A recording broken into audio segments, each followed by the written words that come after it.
Iyi ni Nzuri Business Group Limited nkuko bisanzwe tukaba tugufitiye inzu igurishwa iherereye Kimisagara ku isoko neza uvuye kuri kaburimbo. Ni inzu ya kabiri, ikaba ifite ibyumba bitatu na salon ndetse ikaba ifite na toilette imwe kandi irimwo amakaro.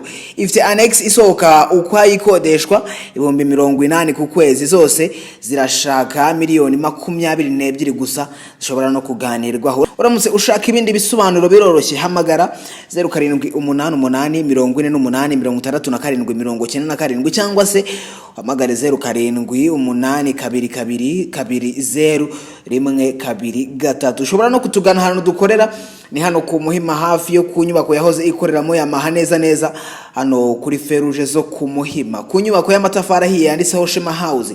Uri kuva Nyabugogo ni bumoso bwawe. Ushobora no kudukurikirana kandi ku mbuga nkoranyambaga zacu ukabona ibindi bikorwa cyangwa se ibindi bintu biri ku mbuga nkoranyambaga zacu tugurisha, haba kuri Twitter, Instagram, Facebook ndetse na YouTube wanditse Nzuri Market. Ushobora no kudusura kuri website yacu wanditse